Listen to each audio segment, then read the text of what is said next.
ñu yore seen wàllu Electoral kii bi foofu noonu ci Guinea-Bissau ñu ne suba lañ ko war a wax Thursday comme li nga xam ne mooy professional results yi ñu jekk saay rek dégg wala announcement boo xam ne def nañ ko ne military yi takeover nañ jël nañ ki nga xam ne mooy Embalo France 24 wax nañu am nañ phone conversation ak moom very short conversation mu confirm that rumors ne dëgg la moom jàpp nañ ko even sax wax na ne su continué di wax ak ñoom sax mën naa risque ñu nangu li nga xam ne mooy téléphone bi so but that coup d'état Guinea-Bissau ok coup d'état du fa gulet because am na 4 successful coup d'état yoo xam ne am na fa yoo xam ne is successful ak 16 to 18 attempted coups waaw yoo xam ne kii nañ ko foofu ci Guinea-Bissau but waxi coup d'état du doon loo xam ne is something new but am na lu ci strange mooy like ñu bari dañ jàpp am na yenn political analyst yu jàpp ne Embalo dafa nekk di lose election yi comme li ñu gisee results yi di génn though it is not official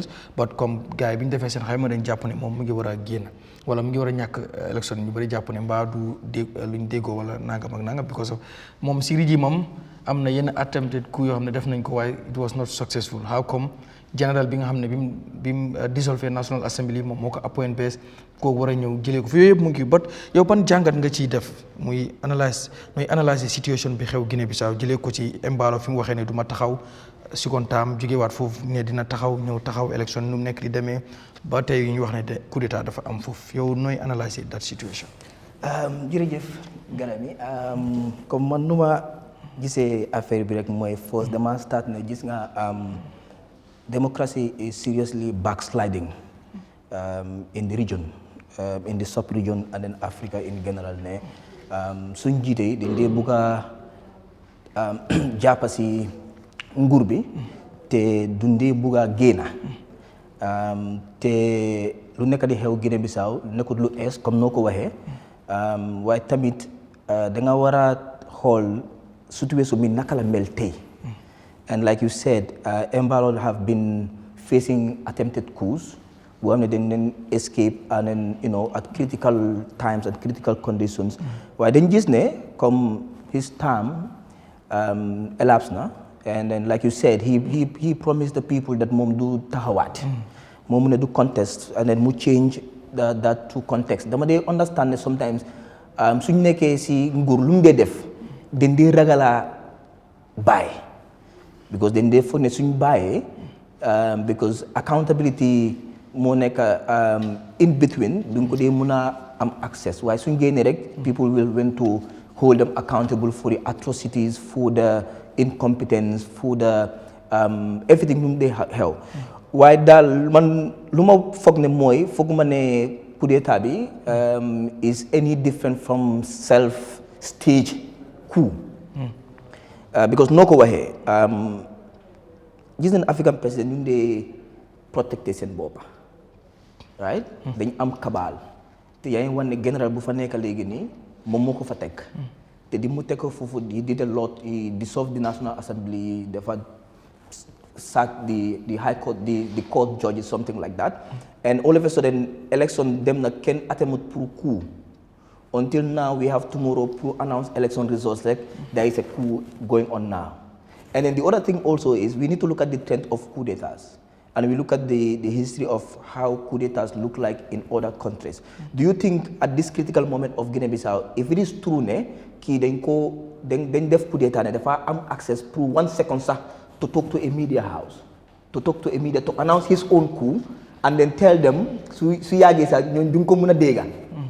I don't know if you get what I mean. So for man, luma buga wax rek moy Embalo dafa wara jappa ci yalla mu accept election results because muy lose. And that's the other thing. Why will a military coup come at a time against a president that is already losing elections? If election results go on to be announced mom du nekkat president. But his people are claiming that they are winning. No, so that's the thing. You see, there have been a lot of things happening in Guinea-Bissau for the past few days. We have seen how, information is coming out, the attempting to manipulate elections, they want to get grip of the Electoral Commission. A lot have been going around, understand? But uncertified election results have already indicated that the man is losing. Now you're losing, electors want to announce results, and then the coup d'etat is coming up. And I think this is not just an internal problem. This is a regional crisis.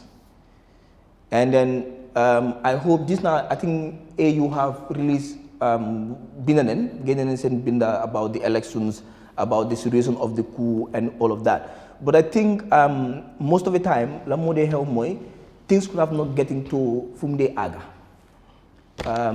Sometimes then they ragal the core mandate of both ECOWAS and the AU will always tell you that they promote stability.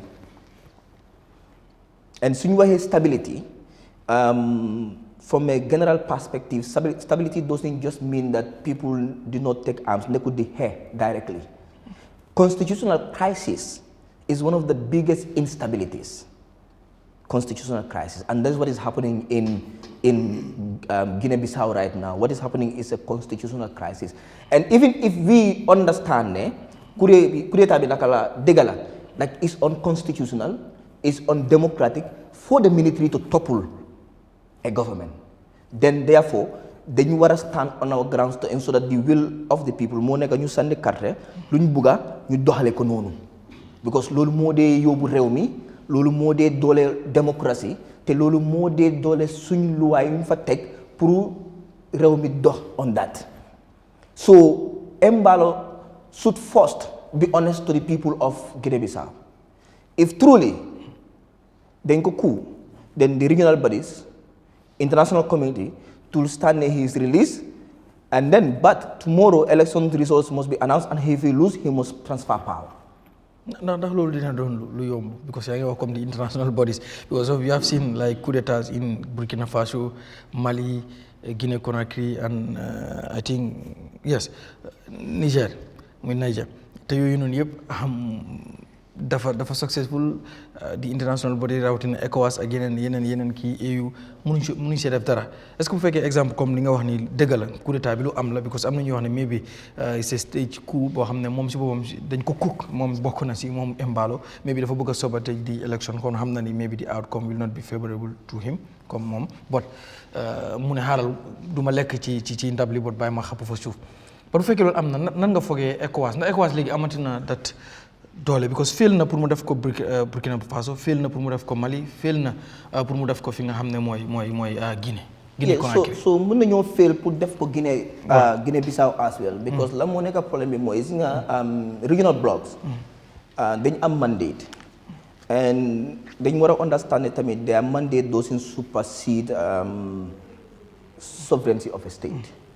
Waaye lu ñu war a def mooy dañ war a move from the normal paper stand, and then we should be able to establish institutions and mechanisms bu xam ne dañoo move from wax rek dara si xewee la noo ko waxee Niger, Burkina Faso.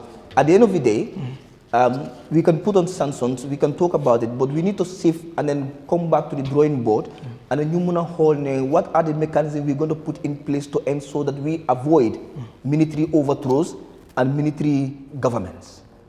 Understand? That's what the mechanism is. Comme noo ko waxee, I do not have hope in ECOWAS they can do anything extra, if at all, ne dégala ne kii dañ ko coup d'état.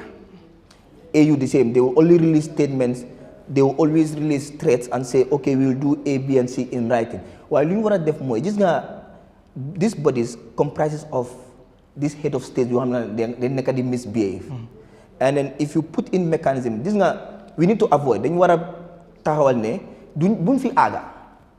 Soo gisee ñu ne coup d'état dafa xew, ECOWAS mënut a def dara, AU mënut a def dara, dafa foog ne dañ toog ba mu xew. Dañu war a understand ne there are triggering factors to coup d'états. Every military government, the moment you take over a state, they will have to say A, B, and C moo tax military feel like a civilian government is not suitable pour mu doxal réew mi. And what are these issues? And sometimes gis naa ne nit yi dañ dee resonate with the people. Let's say for example Burkina Faso. The people of Burkina Faso, even though things are changing, they resonate with the language of the military government, that lii ak lii ñoo tax, because the military knows the people. Comme lañu wax rek in 1994 in Banjul. What was the junta's excuse? There was rampant corruption. There was mismanagement of state resources. And then these are the things that we need to avoid so that during job military that opportunity to even have an excuse to attempt to remove democratic governance. But also, we will argue. I think it was Burkina Faso or Mali, one of them. I remember when the coup happened, and then there was a counter coup. And I raised this question. I remember my professor from the university. Burkina Faso. Yeah, it's Burkina Faso. You remember the question? Yeah. I raised this question. I remember my professor from the university, Seth Mati, came to say, like, is overthrowing an undemocratic government undemocratic? Let's say we all agree that Embalo's government is undemocratic. There's already a huge constitutional crisis in Guinea. Now, if toppling that government also undemocratic, so lu ñu war a def mooy rek dañu war a strengthen suñ système si ECOWAS dañu war a génn si meeting yi ak wax yi rek and then try to take actions te naka la ñoo take actions moo nekk ne we need to caution our internal democracy. We need to ensure that sovereignty is well managed, is well protected, but also there must be that supranational bodies. And this is not just an African crisis. It's everywhere. People continue to question the supranational organizations and their mandate and deviating their mandate. But coming back to your question, Moy, si nekk ne Embalo dega mo stage on Kwame, like a lot of people, including myself, believe to have happened because man xam naa ne if he was leading, si amee yoonam, and then xam ne moom election announcé results moom mooy win. Gis nga election. We always dañ dee wan ne dañ bugg a di IEC pour mu announce results wax ñu élection bi naka la demee waaye gis nga élection bu nekk wiina bi ku wiin moom dañ ko dee xam balaa ñu announce official results bi dañ ko war a announce because doxalin bu nekk da nga teg nit bu xam ne moo responsible si loolu waaye Embalo si xamee ne dëgga moom dafa win élection announce results moom loolu la gom comme nit yam ñu ngi ko nekk di waxee na bàyyi minute yi ñu dem si barak bi mu bàyyi élection bi dem ba ëllëg ñu announce results mu delloo si office am bi si nekkee ne tamit dafa def lii because dafa bugg a déstabiliser because man su ma gis-gis mooy lii muy lose election dafa nekk di ñàkk election bi and now because coup d'état is something that grabs attention fu mu nekk ni anybody that believes in democracy duñ xalaat election results anymore. They will say, regardless of what, the military cannot overthrow a government. Military na guy delo si barracks. So that's the distraction for me. And then the regional bodies will now focus on the military and the overthrow over that. Okay, there is an election results awaiting. The election results need to be announced. What is the outcome of the elections? So these are the manipulative actions which African leaders didn't conduct on a daily basis. All what they do they manipulate citizens, and people went to the polls, and they are valid, must be respected. And regardless whether it's Mbalo or the military, they need to return the country back to the people, and they need to respect their will, and they need to respect their democratic rights that they have voted, and then allow results to be announced tomorrow, and the winner installed into office as president of the Republic of Guinea-Bissau. Dinaa ñëwaat ci yow léegi xam naa am na news yu ñuy dab saw yoo xam ne it is unconfirmed but wax nañ ñu ne ki nga xam ne mooy something Dias mooy kii nga opposition leader wala ki nga xam ne moom lañ jàpp ne moom moo lead di election ñu ne junta si dañ ko arrest but it is an unconfirmed story waaye dinañ ko verify but jot nañ ko ne moom currently jàpp nañ ko so xaw ma moom luñ koy jàppee la lañ ko dee but buñ ko vérifier ba kii ko xam naa ne it is very interesting Mr. Damfa li xew Guinea-Bissau so right now from election waiting for the official results wala professional results from ñoom si seen IEC comme nuñ ko waxee ñoom ñi nga xam ne ñoo responsible pour announce results yi léegi ñu wax ñu ne ki nga xam ne sax moom lañ coup d'état mu wax ñu ne jàpp nañ ko anyway nan gisoon nañ tamit lu happen on I think Gabon génnoon na mu wax di wax ne make some noise but si initially dañ fogoon ne it was a stage coup but mujj gi nekkete it was a real coup but xamuñ nag bi tamit nu mu demee because gis nañ moom tamit mu announce ko anyway yow noo koy analyser ci situation bi nu mu demee nii ñuy xaar ay results later ñu dégg coup d'état. Abaraka bake banko ni min kera Guinea-Bissau kabrin 1960s kono be kelo la pour ka independence soto 1973 to 1974 ila independence confirmed woni sante ma coup d'état min kera ya buka konti successful one munan but mi ala attempted coup ka tangol la konti way mo jama ay political on instability and uncertainty ay banko murundi le millions mile behind because banko nim politiko mammango man tenkum banko kan aka banko sidile moto bisis o kenu la nyama karangol titano la nyama dokol te kenu la nyama mechol te kenu la nyama in fact foreign direct investment fawte na banko ka nyama because moment songina ila na fro dum dem yalanko so ma kero wi la abeti so ñu ko di mi yalon ka be banko ñi batande kam back na radio of recent Cartel nata président bi giye ñi ma la second time woti abita ka la second time lela ay first time ke le après ko abita second time then Cartel fayta Sunday ngaja dorong result ngenta announce la official result ngenta announce la tomorrow Thursday e ko bi ko dala ke daje ñi somanda wala ñi tiliplo kula mi yalon ko ay wala da jamale naati ñente karan la minna wala da folo wala ngi ko ñun coup d'état fo a coup d'état la mi alon to ñata is real coup d'état o is a palace coup because ñagen ko ñanda karan la dalila jumala be so gerol bulu ko coup d'état ki what are the reasons because iman reason killing for bri announcement ko don't for come any reasons. Yes, it's happening like where there was a rampant corruption or new president overstated or a loose tele already. For example, near election result when you announce. Walla ibina result when you announce la president min bigala to sembo tamandi electoral commission kan. O a beta amal def ko wuli. Minister of the have well ndol lafta to make sure banko dingol la will ning ila tamina welo any passing mi alon kala ko will ni sobat be nibe ñobor ndakala pero manki Cartel fayta result ngeen dakan announce la Cartel it was very peaceful. Election observers min boda ECOWAS and other countries they said it was very peaceful. They observed almost 900 polling stations.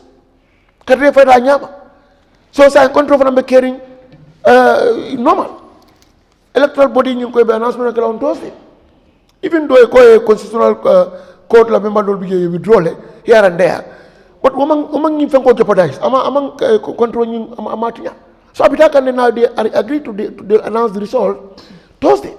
Why? Minimum reason on the military Minnesota Kanaka Kuritaki. In fact, we could have Fanaki. You will tell you for. Il a forced at the electoral council, but I mean, country soda. Can you stop? So what are the motives behind the election?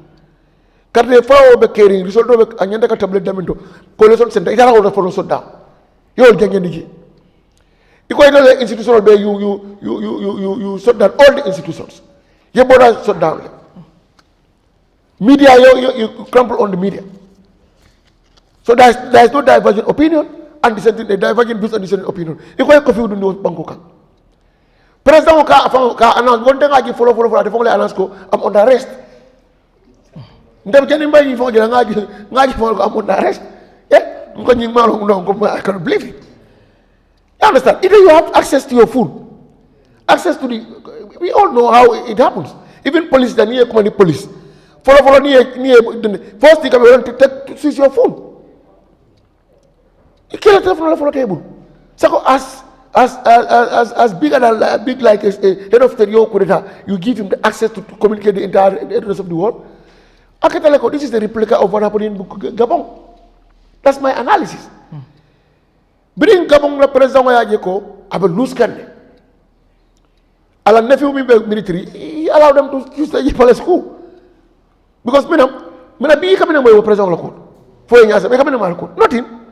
Ya brother don't live, I believe in France and all everything. That's no accountability on their side. So the same thing, current president Guinea-Bissau, maybe the result is unfavorable to his side. That's my analysis. Ni ko side, mbemene ken la wala decide be malafin opponents si noto.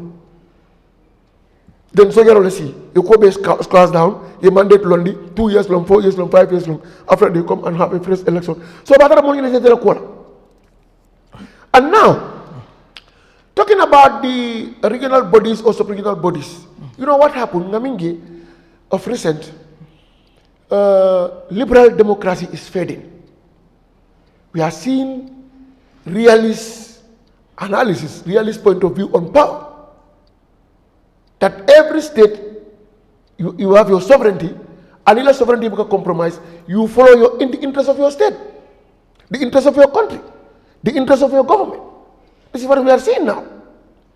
Because no one day, say, is it these supranational bodies or regional bodies are toothless bulldog? What is that mandate? You say you have to promote democratic principles, democratic governance, rule of law, term limits include, and not the people not to take their constitutions. So say, okay. What do you have as a yardstick, as a punitive measures, as a corrective measure towards those people? That's nothing. Reform should start from, because from down to Westphalia Treaty in 1648, the treaty centered on 2 core mandates, core principles. One, sovereignty and equality of states. Banko be kanyentale, ibela sovereignty so the moment dabla mola internal government process. UN 1945 you will incorporate. Kaje ko banko di banko ba, you have your sovereignty, ila national issue to moment na kada blandi. Except when it comes to R2P, responsibility to protect. But saying your sovereignty inside, how are we going to protect that sovereignty in conformity with the laws and in conformity with good governance? Science is frequent military coup d'etat. Reform should happen at UN level. Kajako, banko, momo e coup d'etat kela banko kam. Then, and there is no justification or A or B and C. Dunia nyanta will restore the democratic elected government into that country. New started at that level should be domiciled at our regional level and also to our sub-regional level. From UN Security Council to our AU to Africa, ECOWAS, Ibeo Luala Ko. Bankol la loi nyina tamala every president should serve for 2 terms. But here on the because even some other countries, they don't respect term limit. Even at the developed countries.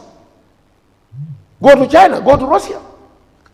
So say, if no new overstaker in power, you want to just put your eye on the developing countries. So the kula mi alang ko nying a jarta korsirola bakale ECOWAS is katakam by the kato, it will not hold much water because you don't have that coercive power to go and squash people. Even if you want to do that, somebody else will come here.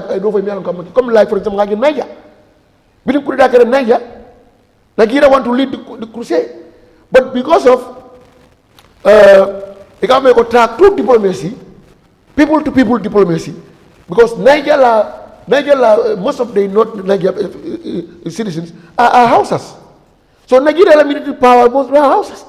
So they talk to the president, then Kajako, don't go and kill our own brothers. So he stopped. You have to backtrack. Minkata Gabon Ngajale. France la interest la begin because France they are the dominant party in that country. So Yagele continues. So Europe and he will just allow our interest to continue to flourish.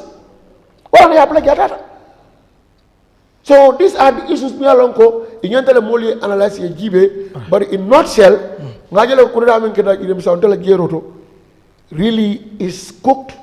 And something me alonko is like a self-stage. That's my analysis. All right. Yeah, Mr. Jeng, yow tamit noy jangate situation bi xew Guinea-Bissau.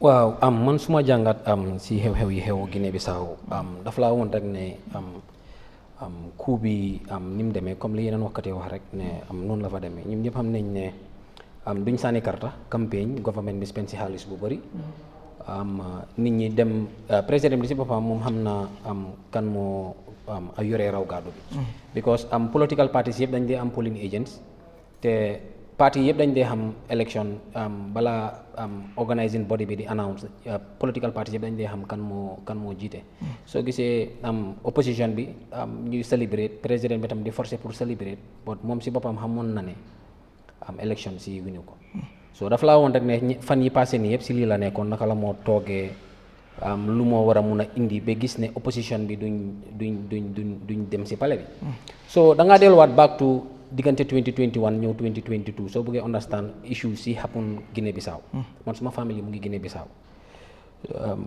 ni ma waxee yow ni ma ngi am ay rakka yoo xam ne right now ni ñu ngi si capital bi because suma papa second am benn si jabaram yi foofu la nekk dama dee dem Bissau so dafa laa woon rek ne problème bi start na way before because loo njëkk a seet mooy da nga dem si parliament bi waaye Imbalo mu dissolve parliament so dafa laa delloo back to the former prime minister Domingo Pereira mi nga xamante ne tey moom moo jiital ki win opposition bi nii you get it because seen parti bi is African Party for Independence for Guinea-Bissau and Cape Verde muy PAIGA foog naa PAIGC soo seetee ñoom seen làkk bi portugais bi noonu la dee starté but soo ko translated into English is African Party for Independence for Guinea and Cape Verde so da nga gis ne élection si noonu bi mu amee parti boobu moo amoon majority 47 seats lañ am Imbalo am 27 seats te Guinea-Bissau seen système bi is semi presidential ruling moo fa nekk so da nga dee gis ne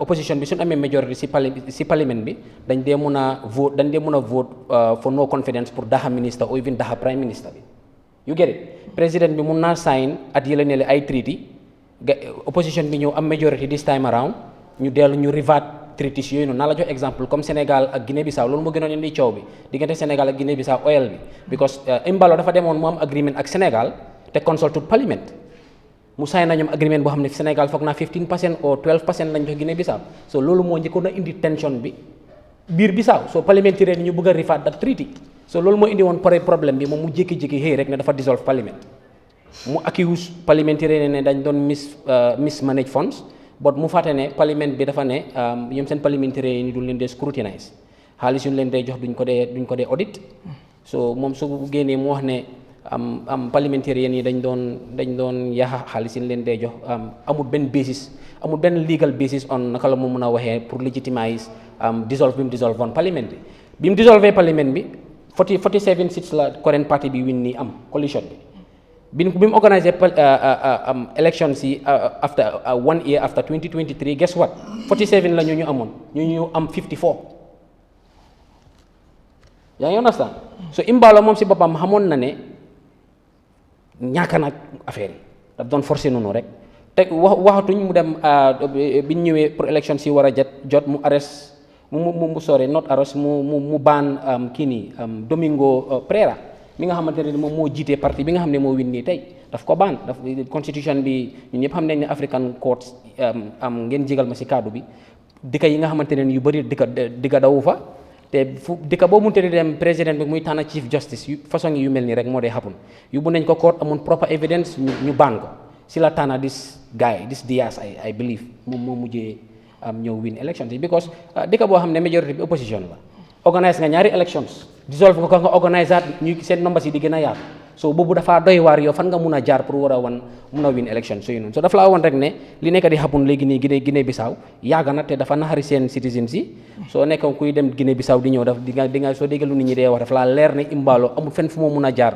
pour win election si nii yuy ñëw nii because he was not the majority in parliament te opposition bi dañ jël daanaka I can say 70 or 60% of the country parliament seats yi daf la ko won ba pare société political demarcation si daf laa won ne even si local government election si opposition bi ñoo gënoon a jël seen local council si understand nga li ma explain so daf laa won rek ne it was going to be very very very difficult pour moom sax mu war a génn ne moom moo win election si daf doon jaxal nit ñi daf doon jaxal every single individual in the sub-region nit ñi xamoon nañ ne election si nii la moo mujjee because Imbalo du ko mun a win soo demee si parlement bi 22 xaw ma 21 seats la am out of 106 ñi win election si they have 57 seats bi moo dissolve parliament they were 47 so daf laa woon rek ne Imbalo lu bëri daf ko def loo xamante ne ni opposition bi dañ ñëw ne jaarut yoon jaay leen doole ñu delloowaat si pôle si gars yi duma ko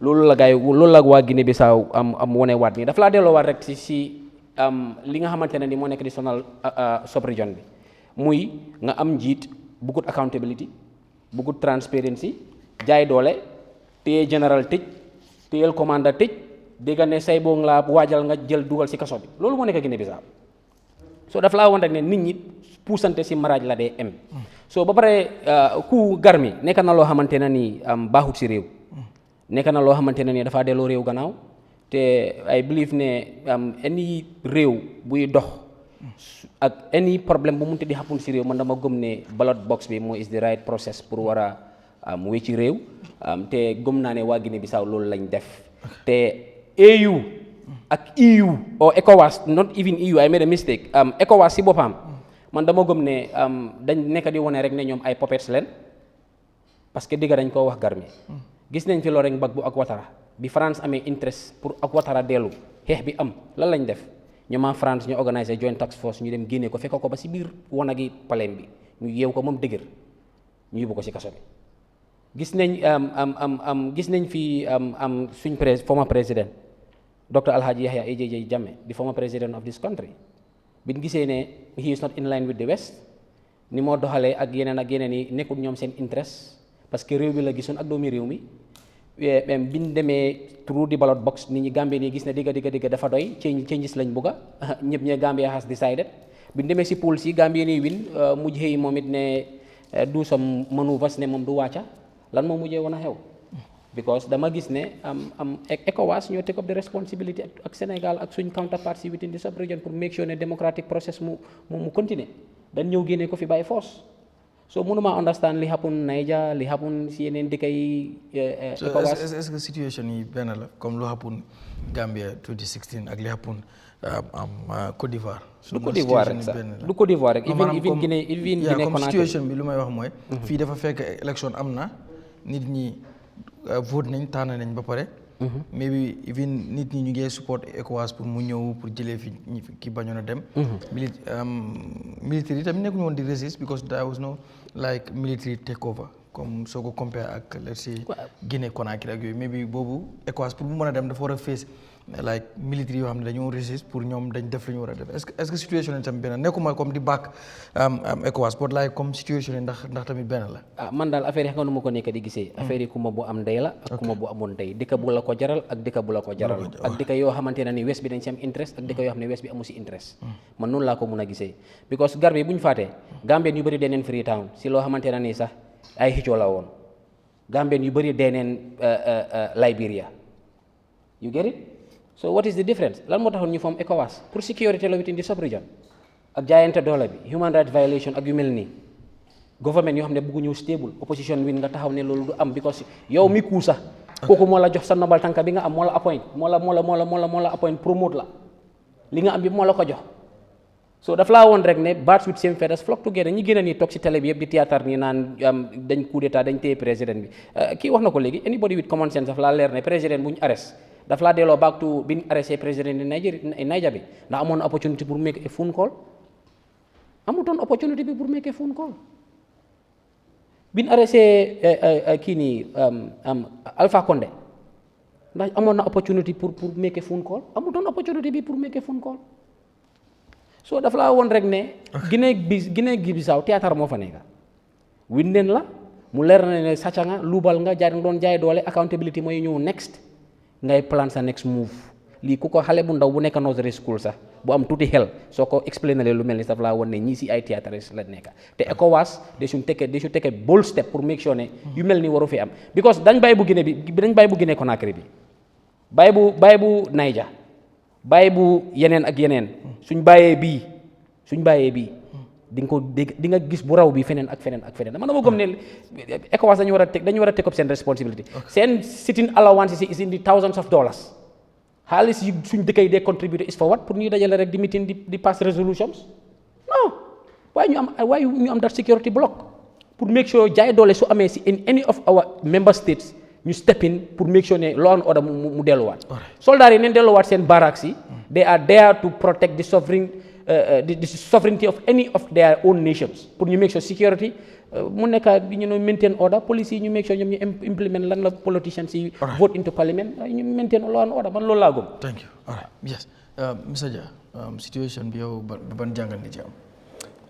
Jërëjëf Garmi Bissau réew la boo xam ne war nañ ko seetaat am na lum xaw a nduro ak Gambia soo xoolee seen population about 2.2 million ak lu tege so nekkut ne réew bu rëy la soo ko bëggee xayma ak yeneen dëkk moo tax ma ne dafa méngoo ak Gambia nga xool tey ñun suñu réew am nañ 7 regions Bissau am na lu dem si 9 regions and Gambia moo ko njëkk a moom boppam moo ko njëkk a am independence Bissau si 70 si la am independence and politique bi doo ko mun a xayma ak ñun ni moo doxee waaye li ma ci gis li jiitu pour régler dëkk boobu soldats yi foog ñu xool seen mbir doole bi ñu am dañ ko war a seetaan and ñu fexe seen mbir fa mel ni luwaa daal tënkut leen pour man soo ma laajee soxla nañ luwaa yoo xam ne yi fi soldats yi dañ ko war a régler lu tax ma wax loolu soo ko bëggee xayma nga xool dafa mel ni bii mooy juróom-ñeneenteeli yoon coup d'état mu ngi am Bissau about 9 times si dëkk bu tuuti boobu nga xam ne Gambia moo ko ëppa population nga xool Gambia moo ko njëkk a am independence dem ba léegi 9 coup d'état dafa bari kon wàllu soldats yi war nañ koo seetaat xool nuñ ko régler lu ko mooy doo fa mun a saxal démocratie doo fa mun a dundal démocratie ngir soldats yi am nañ gom-gom am nañ pas-pas boo xam ne bu leen soobee wala ñu gis yu bari d'accord ci rek mun nañoo jaay doole ñu jël réew mi teg ko ci seen loxo parce que li am nii soo ko xoolaatee soo ko xoolee ba xool élection bi man li ma gis ñu xayma ko ci luñ teg daanaka xibaar yuy génn dafa tegu ci lu leer kenn ci candidate yi man suma xarit la Ghana lañ tase ñu xamante ku ñëw João Bernardo Vieira moom tam contest na élection si dama dee jokkoo ak moom xibaar yi génn li fees 7 regions yooyu 7 regions yi yëpp opposition bi ñoo ko win di incumbent ñaari region la win mooy fi ñëw ak Gaabu ak Bafata béréb la yoo xam ne dafa mel ni comme ci remote area si la nga li ci ëppa dex gi moom incumbent dafa dee am doole lu bari ñaar yooyu win na ko en ñi nga xam ne ñooy saytu wàllu élection bi di ci def ay xayma ñenn ñi nuñ ko lalee maanaam irreversible lead la maanaam lead la boo xam ne ok li des si lu ñu war a compter soo jëloon yëpp nga jox ko mbaalo sax ba tey dañ ko win so moo tax loolu benn la lu tax opposition bi am gom-gom bi ne ñoom ñoo win élection bi en ñoom dañ dee boole ñaar législative ak presidential yëpp lañ dee sànnee ndoor soo demee ba nga jël élection bi randal ko rek dafa mel ni ñaari banqaas si nguur bi yi noo jafe-jafe am na fa ñoo xam ne ñooy dogal ci wàllu loi di defar loi tegee nga leen boor ku war a jiite réew mi tam nga ne ko demal toog so loolu militaire bi comme soldats yi ñoom si lañ dee mun a taxaw mun a amee dëkk bi di def seen mbir waaye nu mbiri xewee make good sense ngir ñoom suñ saanee karta daf dee mun a jël juróomi fan bala ñoo announce li nga xam ne mooy result si li ko waral maanaam luñ boole élection si législative ak presidential parce que ñeneen li nañ laajte lan a tax mu yaaga ñu saani carte dimanche duñ wax kan moo gagné wala kan moo win dem ba Thursday maanaam dafa gudda juróomi fan dañ boole ñaari élection loolu moo ko waral loo ci dee mun a jàngee tam élection soo ko xëccee torop mu gudda njuuj njaaj yu bari mun na cee am na yeneen dëkk nag daf dee jël ay fan doo ci dégg problème waaye loolu tam daf ko dee mun a waral parce que su fekkoon ne présidentiel bi la kese nuñ saanee ñu war a tabuleet joxe results amaan na du doon demee nim demee nii et nañ xam ne léegi soo saanee di compter parti yi dañ dee am agent en agency liñ confirm si results rek dañ dee mun a jokkoo seen parti dañ dee tabuleet balaa final results di ñëw ñoom dañ dee xam ñaata lañ am du incumbent bi du opposition bi ñëpp dañ ko dee xam fu coow di mun a jub nañ wax ne léegi su dee announce nañ di final results mu ute ak luñ tabuleet su boobaa nga ne lan moo xew waaye ñu ne ëllëg lañ war a announce yow nga ne tey coup d'état nga lan ay problème bi ba nga coup d'état lan mooy problème bi. moom dañ ko coup d'état di. déedéet wax ji du moom lañ coup d'état moom nañ wax ne mandate tam dafa jeex sànni nañ karta ñu ne ëllëg léegi dinañ seet kan moo war a jiitewaat réew mi yow nga génn tey nga ne coup d'état nga ñoom sax du président bi lañ coup d'état dafa am luñ bugg a hijack luñ hijack sax du bugg a hijack liñ hijack mooy di electoral process lañ hijack dañ hijack démocratie dañ hijack accountability dañ hijack transparency dañ hijack good governance soldats yi lañ def ci yàq dëkk bi lañ jëm moo tax ma ne dañ war a teg loi naka lañ leen di régler bii du guléet du njëlbeen ni yoon juróom-ñeneenti yoon 9 coup d'état so loolu soo ko réglé wul luy sax la dafa continuer li nga bëgg a isi ci wàllu nit ñi seen yelleef doole buñ am démocratie li moo jàngale doo ko mën a saxal biir Bissau doo ko fa mën a saxal diggante kii jiite ak président bi soo xoolee history lim la jàngal lim la may mooy ne benn ki fa jiite daf dee am rapport bu dëgër maanaam daf dee am nangutoo wala digganteem ak ñi jiite daf dee neex su neexut ñoom ñoo dee mun a yëngal seen bal ñu génnee la fa yow ñu seet keneen kuñ faa teg soo lii doxal dëkk boobu military bi dafa am doole dafa am loxo te loolu dañ ko war a régler te gëm naa ne ECOWAS AU UN ñëpp parce que Bissau du dëkk boo xam ne dafa sax moom kenn déedéet dafa bokka ci mbootaay yi te soo ci bokkee dafa am nangutoo yoo dee am ak ñoom te yooyu dañ ko war a saytu ngir soldaar yi ñoom rek moomuñ Bissau ñoom dañ leen sola uniforme pour ñu aar dëkk bi pour tax ñi fa dëkk ñu mun a am dal ak jaam waaye benn ñaar rek nga soxi sa ay bal ne jël nga dëkk bi loolu dañ ko war a seetaan nuñ ko war a mun a régler waaye Omar Sissoho Embargo fu mu isilee boppam jafe-jafe bi mu njëkkee wax ne moom du taxawaat dafa am ñu bari soo wanee ne bokkatuloo dañ dee gaaw a defar seen mind dañoo tànn fan la ñoo dem bokka ak lan mooy nekk seen ëllëg moo tax gis nga politique yu bari last minute lu ci ëppa duy dox nit ñi dañ dee decide bu yàgga ñu dem toog léegi am na yenn taxawaay yenn kàddu sax yi ngaa génne rek dafa am fu ñoo féete moo tax ñu bari soo leen naa laaj ci fi mandat nga dégg ñu ne duma ci teel a wax parce que lu tax bëgguloo nit ñi décidal seen bopp ak ñeneen ñi suñ demee ba décide ne lii la ñoo def pour nga wëññi leen delloo leen baag ci luñ nekka daf dee xaw a mën a jafe waa raytam la mu ne dafaa taxawaat waaye lu nekk suñ ko tegee ci yoon man li ma gis maanaam dafa lose élection bi waaw parce que 9 regions yow ñaar rek nga win seebini yëpp nga lose ko with the population of 2 million ak li tege te soo xoolee ñoom tam seen voter registration dem na about 960,000 li tax ma junj foofu exemple réew mu mel ni Gambia am na ñuy challenge loolu ne Gambia 2 point something million naka la ñoo amee 900,000 registered voters similarly loolu moo nekk Bissau lu mel noonu moo tax ma ne luñ nduroo ak Bissau dafa bari ñun soo xoolee region suñ am administratively am nañ 8 regions non demal seet Bissau statistics figures yu ma laa jox ni loolu moo fa nekk even soo xoolee seen registered voters 960,000 registered voters out of 2.2 million ñun ñoo leen ëppale population Gambia moo ko ëppale population ñun dem nañ ba about 2.5 léegi ñoom ñu ngi 2.3 en li ma laa wax comme seen dëkkuwaay ak nu mel lu bari soo ko waree xayma diggante Bissau ak Gambia ci wàllu governance ak yeneen doo mun a méngale dañ leen ci jiitu dëgg la ñun am nañ suñ tolof waaye yu bari luñ saxal lii dox tey ak ñoom seen luwaa ni mu tëddee président génna ñi nga xam ne ñooy saytu wàllu élection di National Electoral Commission ñu fa nekk ak ñëpp nga ne daaxa nga ñëpp léegi soo amee doole boobu lan mooy mun a dox ba mun a jaar yoon doole président sa war nañ ko seetaan dafa mel ni institutions yooyu they are not independent et loolu daf dee mun a tax pour ragal daaxa yi dañ dee mun a wéeru ci président di ko jàppale ci lu bari waaye su fekkee da nga independent mooy tax doo seet président doo xool leneen yow li la fa teg maanaam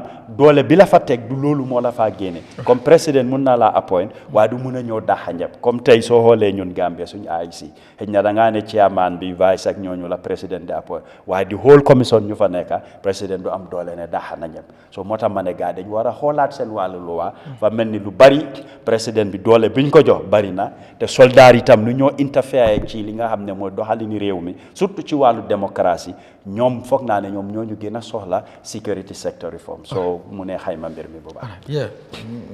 Sonko Gambia. Yeah, thank you so much, Jammeh. Thanks for all the panelists. A very info about Bissau Lakola. So Bissau, the thing in Bissau is, we have to go through the history.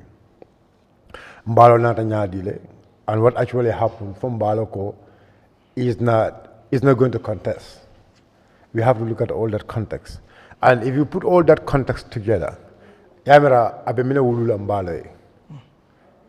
And what should be the situation at now? Nye dulula mo dudie 1 point clear jo ni ko mbalo la foko mantalo election wala. That is something me along. It really affects mbalo very well. And again, you have to also look at this. When was the election in Water Jumal? We actually have to look at that date because now is not the right time for election on yek. Election on almost like 1 year back, I think. Election on Yandakela. But Mbalo election on push. But why Mbalo election on push? What happened? We have to look at all these things. Because that was an attempted coup. Yes, not only an attempted coup. You understand? What happened was Guinea, they went to a parliamentary election. And you know that when Mbalo was there, how many times they went to a parliamentary election? But when Mbalo came, the parliament there, Mbalo actually dissolved that parliament. And they went to a parliamentary election. When they went to the parliamentary election, Mbalo came on, Mbalo parliament for Ayabondi. And what actually happened, when that parliament, Mbalo parliament Nyubondi, Ayate, the speaker of the parliament at the time, Mbalo was someone to his government as a minister, as interior minister. Bojokan was the and that guy was the one who been more pulled there. But the allegation was Mbalo been coma because at that time Mbalo party member soul. Yalo Mbalo was from a party, Madam 15, Ibrahim Kamara, Kekuto Kamara and the others. Mbalo no will come. But when they were going to election, Mbalo no will Montara Nyoka at that very time. So when all these things happen, election oketa, Kekuto Yolo Doso, Bojo Doso and the like, they went to the parliament, I Bojo Saman to the government. So when Kekuto Tara balanding, what actually happened now? Menkada wala nyinduko now, Mbalo have to do a reconciliation. Because before reconciliation, what happened was Mbalo fintita ako amanta lola. And that put all those people at a very good position at the Damantara election. And now the political support went to the oppositions now. Because now everybody knows the president there now, is not going to contest. Then we have to quick, lead to an opposition. Any of the oppositions, Ibrahim Dolbeje. So what happened now? Mbalo ya katabake, fire make sure I back to Samanang, I Ibrahim Kamara Samanang to the government as the prime minister now. So Kabaya was Samanang now as the prime minister now. It feels like now it get all of them now. But in fact, Walla Party from what happened was he has to ban the parties. But I will party on party do from ban Nyola. You see, the game Mbalo was actually trying to play in Bissau. That is exactly Mbalo and Menges. Now, they went to the election. And even with I think Bakikoro, they joined, and other people also make their own coalition and the likes. So Kabilang will yellow coalition on because in fact, this time Mbalo Malo, Amalo, a lot of party women Amalo party into Madam 15. He stood as an independent. So now, when he stood as an independent now, but he joined with the Prime Minister's party, Madam, obviously the same Gangolem. If you look at the winning pattern, according to the results people believe is the authentic results. Kabu Bafata. Ibrahim Kamara, those are the areas of Ibrahim Kamara. Kabu and Bafata. Those are not even the actual base of Mbalo. But Ibrahim Kamara the base lady. That was the areas people believe that's where he won. But the remaining part of the country, they said he lose it. Now, you see, because Garmi Duliye Male.